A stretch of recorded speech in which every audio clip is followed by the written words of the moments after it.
Welcome to Neurotypical's Don't Juggle Chainsaws, the podcast that cuts through the rubbish to explore the world of neurodiversity. I'm your host, Nick King. And I'm your host, Kate Fox. And together we're here to explore, understand, and celebrate being neurodivergent in a neurotypical world. From ADHD and autism to dyslexia and other quirky brains, we talk about it all. And go off on tangents.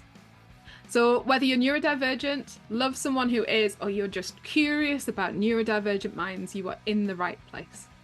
Let's get ready to juggle some words and maybe even a few chainsaws, metaphorically, of course.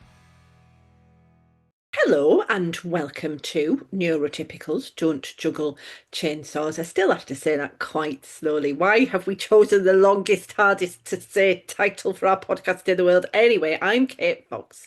She's Nick King.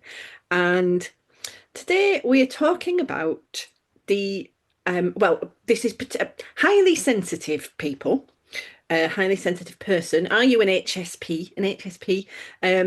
If you are, I, until quite recently, to be honest, thought that you were in denial about being autistic, basically. But turns out you're not. So there we are. And I'm sorry to you for not believing you. Yes, this has been triggered by a particular Facebook post by, for me, one of the most useful commentators we have out there, Trauma Geek. They go by the name of Janet Elizabeth, an American researcher, really, an independent scholar, really, who is on board with all our things, Nick, about how we see autism, on board with neurodiversity paradigm, on board with monotropism, on board with a double empathy problem, really into trauma research. But yeah, HSP. I'm going to read the first paragraph and then bring you in, Nick, because you haven't spoken yet. And 1 minute. I am here. You are. Oh, good point. You are here. So there's a common philosophy among the autistic community, says Janae, that says people only say HSP because they don't want to say autism. So HSP, highly sensitive person, people, is an ableist term. I can't agree with that. Here's why I can't get on board with that take. HSP is distinctly different from autism. HSP refers to sensory sensitivity and not to any of the other traits of autism. HSP simply means a person is sensory and emotionally sensitive in a way that deeply affects their experience in the world. Some of their sensitivity may be genetic and some may be from trauma. We can't know for sure. I will, as we go along, read more of that post. But Nick, what is your take on HSPs?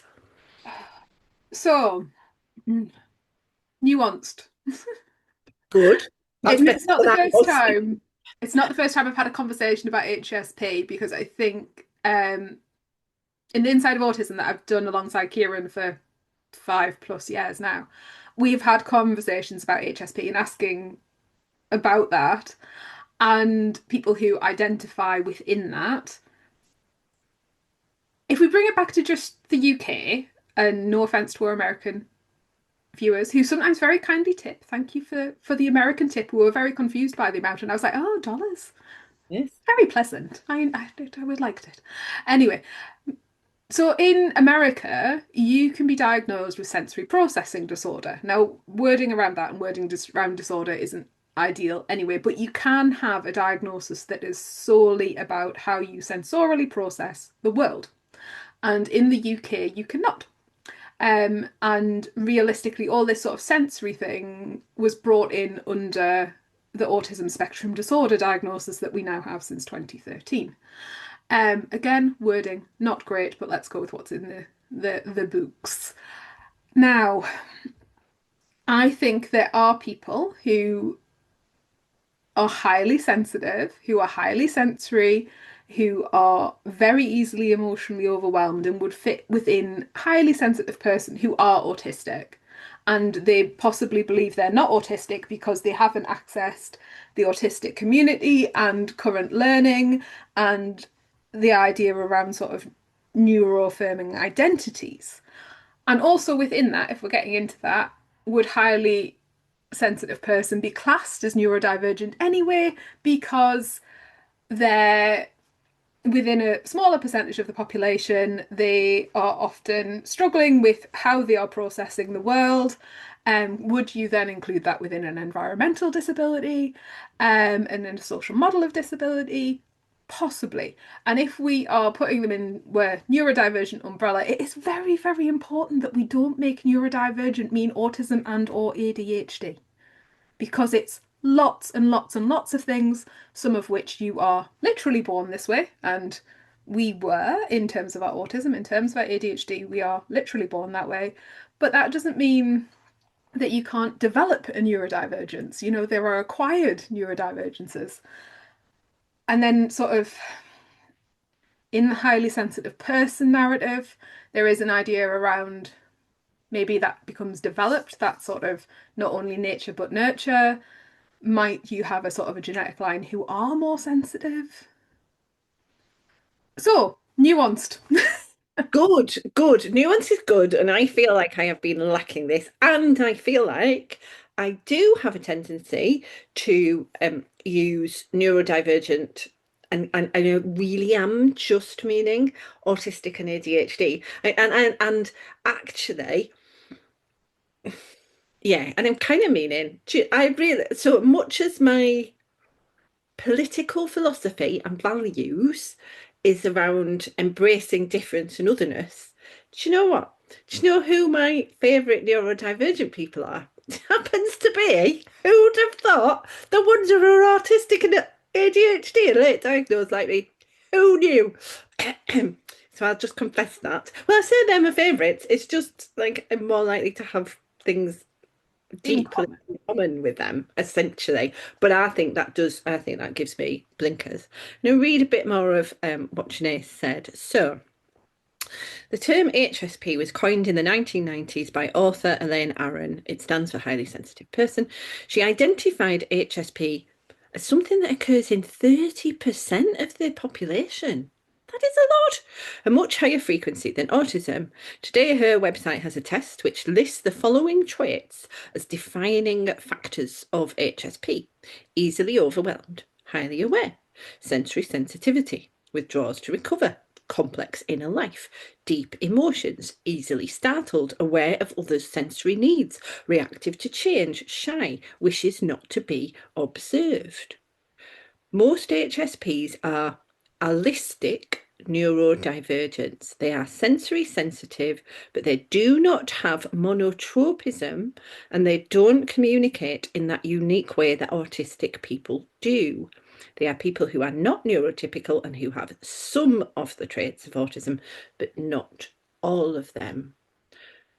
So I'm worried now. Like, I diagnose people quite regularly, often to their face. What if I've been misdiagnosing HSPs as autistic? Although I don't think so. I don't think you'll have done them any harm. Let's put it that way. I might have. Yeah, I might, because they might be like, well, I'm autistic now, and then, well, they're not. Have I done that? I don't think I've done that because I think the way that I pick up on autistic people is around the monotropism. It is around it's about an intensity of thought, Yes. actually, which is distinctive, I would say. And without sounding awful, possibly about both of us, the shy, overly emotional people are not our friends. True. Oh, that is Shockingly badly true, but true. kind of is true. Oh dear. I mean, I encounter them, but yeah, they're not. Oh, that's a really good point. Hang on. Oh, No, nobody who's very, very emotionally sensitive is coping with my very direct, like, style of conversation. well, no. Really not. I've checked. Well, they try and then they all the way. Okay. Oh, okay. Mm, Maybe you've not been that wrong. I also think it feeds in that bit that you've just said about how they don't do monotropism, but actually I spent quite a lot of years thinking that I wasn't a proper autistic because I really struggled to do monotropism until I got the ADHD medicated, and now I can do the monotropism. But I actually needed a chemical to realign my brain to its more natural more autistic state. And that's the other thing as well. That's another sort of narrative about another neurodivergence, that if you get your ADHD medication, you become more autistic. Now, nobody's getting extra autisms. Like, we're just more able to do the monotropism.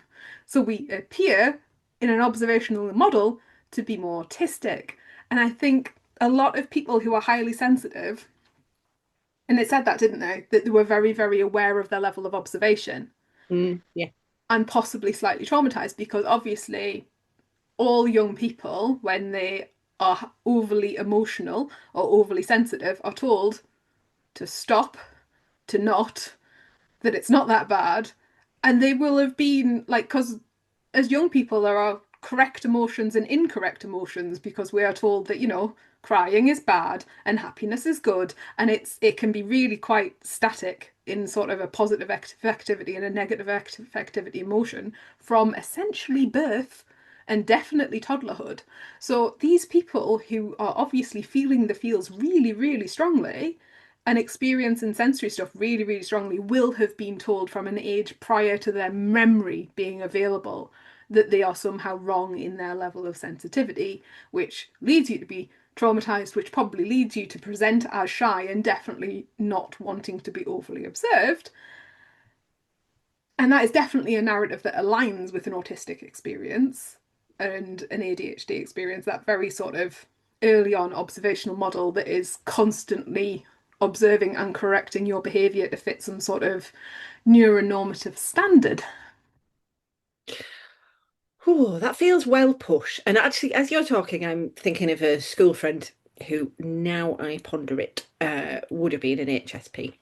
Actually, to be fair, despite what we just said, I think I have sometimes been a good presence in the life of an HSP because I recognise their overwhelm element and that they want to say more than they can say. And because I'm all right to say more, I've sometimes spoken for HSPs, I think. Or not spoken for them, but kind of be like, oh, they wanted to say this. Look, listen, everyone. I have kind of done that instinctively. That in a way, isn't their lot sort of that's really difficult then to be an HSP and maybe not know that you are, not like to be observed. Aren't you less likely to? I also think, again, if we're sort of doing a comparison model to being autistic, it's a gendered thing as well, isn't it? Because you can be an over emotional woman, but actually being a strongly emotional man, male presenting human being is a very, very different experience as well, because we're allowed to be emotional and hysterical, um, even Well, though men kind. are equally emotional and hysterical. Hi, Donald Trump and Elon Musk. Um, Oh yeah, good point. Okay. because it's the women that has the feels, or not. And and this is the thing, there's the nuance there as well. Is that still, are we still phenotyping neurodivergence? Are we still separating us by gender? And that's just a social construct within the social model of disability, within some sort of capitalist neoliberalism and nuanced. Nuanced. And it's almost as if, I don't know, if you're the sort of person who, for example, quite likes systemizing and categorizing and putting people in little boxes, and actually, Like the I DSM. love doing that. Also, it's wrong. Don't do that, Simon Baron Cohen. Ooh, but I love doing that. Ooh, yes. Again, But nuance. talking of Simon, if we're going to Simon's model of autism from the 90s, that's putting you into extreme male brain, which then suggests that you are not a highly sensitive person at all. And there are plenty of us that are, and this is my thing about the highly sensitive people. I am fine for people to identify however they want, and for that to be a fluid journey up until the point that they don't have a journey anymore. If you want to be like, I'm autistic, no, I'm a highly sensitive person, no, I'm autistic, actually, it was the ADHD all along. And by the way, I've picked up a couple of neurodivergences along the way. Like that's fine for that to be a journey. Yes, yes, absolutely. And no one should be. doing what I was doing and internally thinking, you just don't want to say you're autistic. Like, oh, I can't think why anyone would not anyway want to say they're autistic. What with it being deeply stigmatized still as a diagnosis, even if in fact you were.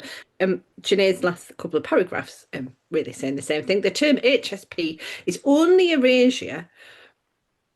Did I just say erasure like the pop group? I kind of did a bit. Anyway, it's only eraser. Oh, I can't say it now. I can't say the word erasure anymore. Oh, I've said it.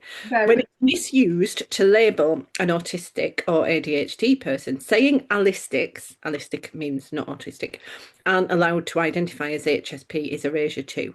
I think it's harmful for autistic people to police the use of HSP as an identity label by other neurodivergents, especially considering how this group often feels like they don't fit in either camp, neurodivergent or neurotypical. We autistic people are not the gatekeepers of HSP identity. If you see yourself as HSP, you have every right to use that term because you know yourself better than anyone else. If you identify as a highly sensitive person, I see you as an important and valuable part of the neurodivergent community. But back to that idea of being in between. So sometimes not fully accepted by either group, but as you say, well, if we're phenotyping everyone go. across other axes, of course, lots of people are going to be in between because these are only constructed categories anyway. They're imperfect. They're just some things that we humans are using at the moment to try and describe some things in a way that makes sense, kind of, in our current social setup. And in 50 years, we'll be talking about completely different things anyway.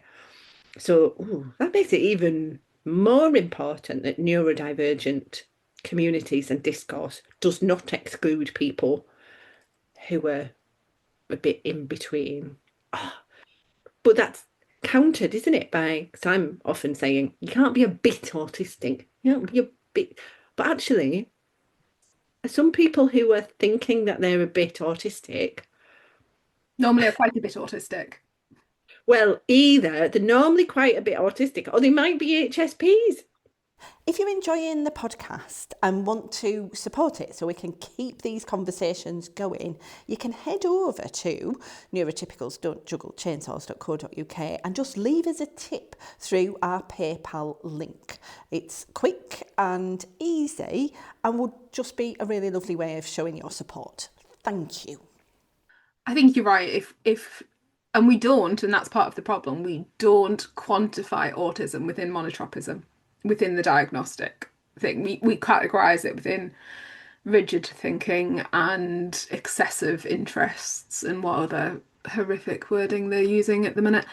Um, and I do think there are people who are sensorily very sensitive who aren't doing that. But again, not being able to access your monotropism, I would like to see an ADHD test before we declare that you can't access your monotropism. Ooh, yes. And actually, we should do a quick primer on monotropism as well. I'm aware that we may have listeners who join us just now for this first episode and are going, what's monotropism? Basically, in summary, the idea that the brain is an interest system. It has finite levels of interest, and for some of us, it will put those finite levels only towards the things which make our brain light up. And sometimes those things are not learning social forms. They might be patterns, they might be trains, they might be Doctor Who, they might be whatever it might be in a moment. We tend to go into attention tunnels, we hyper focus. Our brains are much better off in a flow state than out of a flow state. But the world is polytropic and really wants us to divide our attention and not struggle when we are pulled away from focusing on one thing. And divide our attention very shallowly as well. Yeah. Yeah. Narrow channels of attention. Which some people are very happy about. I mean, I do. I read monotropism in text. You can read it in how someone posts on Facebook quite often. I think, speaking as someone who has correctly predicted the impending diagnostic journeys of several Facebook friends years before they happened. But again, oh yeah. So what were the HSPs doing, saying on Facebook? Think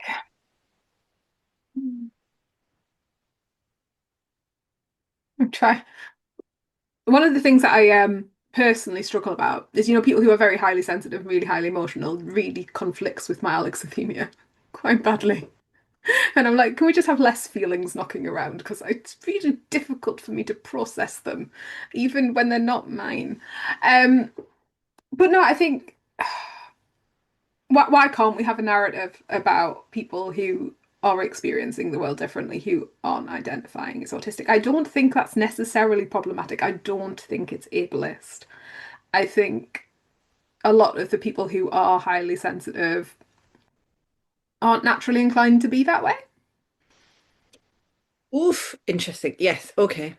Yeah. So are they, well, no, because it's complicated and it depends on each situation. I was going to say, are they maybe more likely then to be in a family where there's no one to identify with in the same way as, you know, autistic stuff's definitely genetic. Not that, I mean, I didn't, well, identifying, it's a complex thing. But yes, you could be basically an introvert in extrovert situations as an HSP quite often. Different to the bank. Yeah, exactly. Yeah. I was thinking, why did I say that? Yeah, definitely different to the bank. You read it. What you're doing is you're reading books like Susan Cain's Quiet, and you're going, "That's me. I'm quiet in a loud world." You're doing personality tests, and you're coming out as an introvert. You're posting memes or identifying with memes that say things like, all I need is a book and a cup of tea and a quiet day and everyone to go away. That's not a very good example of a meme. I couldn't immediately think of one, but you know what? I think that was just your wish list, to be honest. Oh, yeah. Um, but these are fundamentally being shy and being quiet are within personality traits. They are not inherently linked to being autistic at all. And obviously, there is a narrative about autistic people being shy and quiet, which I think is quite quickly disappearing. However, way back when, and I do mean way, way back when, yeah, be the best part of 20 years ago now, if not a little bit more, before there was even an autism adult pathway in our area, my husband was accessing a diagnosis. And the weird way that you had to do it at the time was to go and get everything else not diagnosed. And one of the people that he saw through this referral process actually diagnosed him as shy, as if that's a diagnosis. And he's not. He is, however, mainly quiet. Yeah, so this is it. And actually, back to the sensory sensitivities, they are an element that is and has been played down in autism and ADHD because it's not the element, it's experienced internally by the person. It's less like, well, it does impact on how they interact socially, but it's not an external behavior. And the same with HSPs, they're actually quite a crucial element is also having sensory sensitivities as well as And the sensory sensitivity is part of autism only went into the DSM and the ICD-10 in roughly 2013. So we're still only just a decade out of adding sensory sensitivities into the autism criteria. And it wasn't there that long ago. you. And we had a whole range of different words.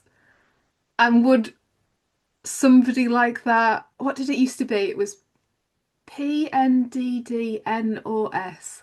Something developmental disorder not otherwise specified. What was that? Pervasive, yeah, pervasive non-developed. In fact, yes, I was talking to someone the other day whose grandchild is about to be diagnosed with that because it's not because there's so much going on essentially. So that is still a thing, but it's like, oh. well, what I'm hearing from what you just said was probably for this person was like autism, ADHD, dyspraxia, blah, blah, blah, blah. And this is sort of one of the problems that we're slightly hitting with not only does this neurodivergence narrative only means autism and ADHD, but actually the diagnostic pathway is also essentially, is it autism and ADHD and or ADHD? And we're looking at nothing else. So even if you are like a child and you don't hit the PED pathway, which is for under fives, you are not going to have any kind of like physical or genetic test to see if it is not autism or ADHD. Even if you have like a genetic difference in you that is presenting as autism or ADHD, you are not going to be checked. Not through that pathway. It's not going to happen. And therefore, people are, well, a number of things are going to happen, but one of them is people are going to give you labels to try and explain you to themselves. And some of those labels will just include then things like quiet or shy, depending on the gender, class, ethnicity makeup that presents itself most to these words, and that's probably not going to be massively helpful if it's ignoring your sensory sensitivities and the fact that please don't take as long as I did to know that actually going into a noisy pub really will, it's not that I just thought everyone feels like this, really will scramble your brain in some unpleasant way. And yes, you really will need to lie down in a darkened room for a while, and that is okay. And if you ignore these facts, you're going to run into burnout again and again and again, like a fly swatting into a window. That people need to know this then. So it's a good job that people have been writing books about HSPs, though, at least few. I think the important part of this narrative in the Trauma Geek blog post and the things that got shared on social media, it was about self-identification. So if people are identifying themselves as HSP, then great. Like literally, if you are thinking about how you are experiencing the world and how you might need to put scaffolding and coping strategies around that so you have a better well-being, you have a better life, your mental health's better, you are accessing life in a way that sort of suits and works for you, brilliant. If somebody's doing an observational model on you and telling you that you are highly sensitive, oversensitive, extra sensitive, too sensitive, tell them to put it in a pipe and smoke it. Thanks for tuning in to Neurotypicals Don't Juggle Chainsaws. We're so glad you joined us today to explore the fascinating world of neurodivergence with your hosts, me, Nick King. And me, Kate Fox. If our conversation sparked a thought, a question, or even a smile, don't keep it to yourself. Drop us a line at hello@neurotypicalsdon'tjugglechainsaws.co.uk or visit our website neurotypicalsdon'tjugglechainsaws.co.uk to write in. We'd love to hear from you. If you enjoyed today's episode, consider leaving us a 5-star review on your favourite podcast platform. Until next time, keep embracing the unique ways you juggle the chainsaws of life.